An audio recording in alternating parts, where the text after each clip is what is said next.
Can you hear me? Yeah, I can hear you. What's up? Perfect. Sorry about that. I couldn't get the code to work on the computer. No worries at all, man. I really appreciate your time. Yeah, man, of course. How are you? I'm doing great. So, April 21st, you're back in the cage. It's been over a year. It's got to feel good just to, be really close to fight week, ready to go. Yeah, I want to be more active. I want to start taking heads and building my empire. So this is the start. This is my coming out party. I'm excited to be a part of Bellator, and Bellator wants me. So I'm gonna give them everything I got. And so, I know you had the whole thing with the Ultimate Fighter, and, maybe there was another opportunity here or there, but did you ever get frustrated at any point when it's just like endless months of training without a date to really work towards? Yeah, it's battle testing to the mind to do all the right things, and my life is pretty boring outside of fighting. I just train, and I'm a family guy, so there's no celebrating anymore, and now I don't even have a fight, so all I'm doing is grinding in the gym and getting pale. So on top of almost getting to the echelons that I want and reaching those goals of mine and making my path known for the people below me, but just yeah, continuing to almost get there and fall short.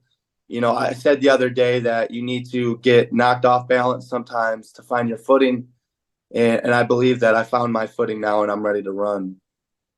And so, I'm sure you've been asked about this in every interview, so you don't have to go into detail about it. But the whole thing with the Ultimate Fighter, do you feel like you got screwed, or was it really just misunderstanding with the whole headlines? Oh, Conor McGregor kicks off fighters.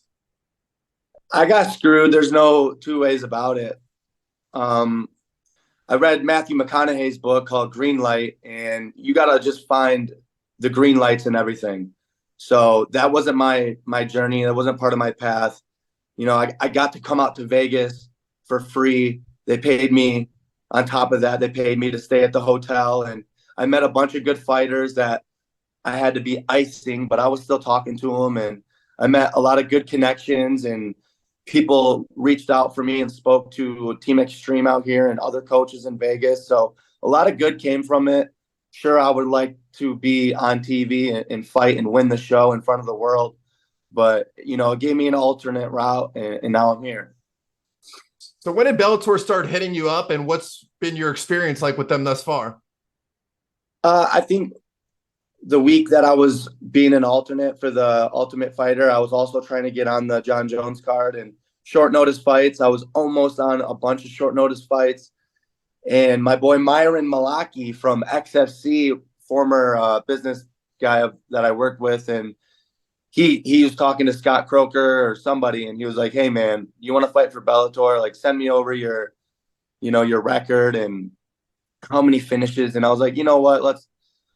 Let's see, let's pull the trigger, let's see, and they offered me something that I'm never going to turn down. So this is, I'm super excited to be here and just grateful for the opportunity. Life works its way out at the end. As long as you keep working, you'll get to where you want to be. So And last thing I'll say about the Ultimate Fighter thing, because I'm sure it can get a little annoying, but I did find it really weird how Dana White was asked about the whole situation. He was like, "Oh no, don't worry. Everybody that didn't get on the show is going to get an opportunity." And you saw the guy from PFL, Loic Radzhabov, he got the opportunity. Did you get any reasoning for why you didn't get a fight?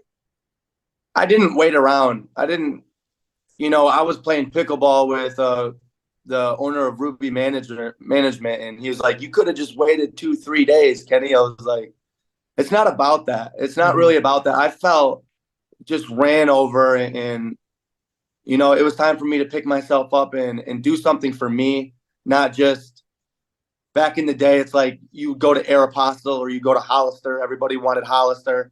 My broke ass would be at Aeropostale. So again, here I am at Bellator, and they're paying me like this is Hollister. So you know, people think the UFC is the only way. There's a lot of ways to make yourself known in this industry, and being a good fighter is basically all you have to do. If you're a good fighter, if you're a great fighter, they can't stop you. All right, so enough about the past. Let's talk about the future. Upcoming fight. I thought with the way that, you're very marketable, you're a hot commodity when it comes to prospects. I thought maybe you get one of these tune-up fights. Man, they're throwing you right into the deep end. Killys Mota, he's not an easy opponent for anyone. What do you expect from him, and how do you see this fight playing out? I expect experience out of him. He's strong, he's big, and I'm coming into his hometown like this is his territory. I'm the new kid on the block, and I'm here to make waves. And I don't want to come off cocky, but I know what I'm capable of. And he's never seen anything like me. Bellator is going to be a perfect fit for me. And, I look forward to a great fight out of Killys, and I'm going to do what I do best. I'm unpredictable, and I'm a big draw. I think that this is just the start. I think I'm going to prove my worth, my value. I'm going to go out here and I'm going to light this dude up. I don't want an easy fight. If this was another guy debuting, it wouldn't mean as much to me. I want to take this dude out and then, really make my title run before I really make big waves happen for my career. But yeah, I mean, going after a top 10, top 15 lightweight, it's exciting. I wake up and I'm excited. I get in my feels, and I go to the gym, and I'm training more than ever, and I'm excited to be there. And I feel that, someone finally wants me and that they see what I'm capable of doing. So I'm going to deliver. When are you making the trip to Hawaii? Tuesday, I believe. Have you ever been there? Oh, no, never. Nice. I mean, I know you're going to, it's all business and stuff. Are you excited to, just check out the area a little bit and just experience Hawaii? The food, the culture, the oceans. I'm afraid of sharks, but you bet your ass I'm going to knock this dude out, and you'll see me on a surfboard not too long after. I've never surfed, but I'm going to learn how to surf in the day that I have here. So I'm super excited. That's how I was going to ask. Are you going to stay after the fight just to relax a little bit? I wanna push it back to be able to watch on Saturday, but right now they're telling me that I need to leave on Saturday morning. Who knows? I'm trying to stay and watch some teammates and be around for a little bit longer. But my fiance just started a new job in Vegas, and she has to be back. So we gotta be flexible with what we can. And so, I know you're locked in on Killys Mota, but just looking at the bigger picture of this division, what do you think about, the champion right now, Usman Nurmagomedov? He's an Usman. He's a new Nurmagomedov. Like, he's top tier.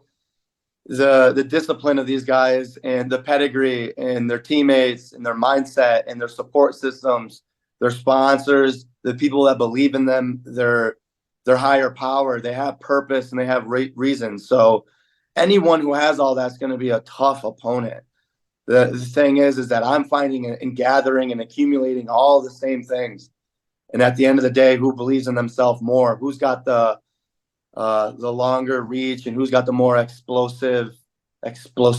Who's got all these tools, and who can put them in there and apply them when it's under pressure?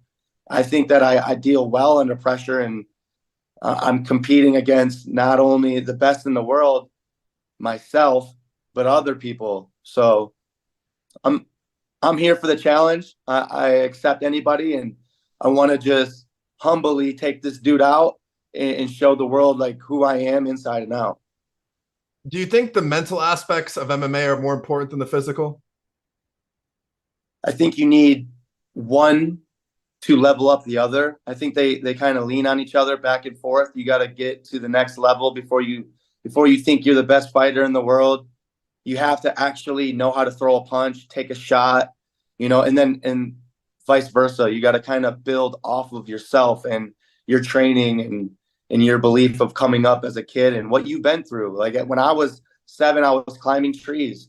They talk about Nurmagomedov, whatever, running up mountains and stuff. Like I was climbing trees and bending shit over and falling out of tree forts my whole life.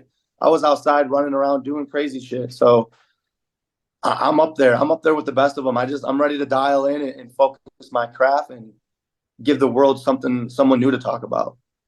And so last question for me. Do you live in Vegas right now? Yes, sir.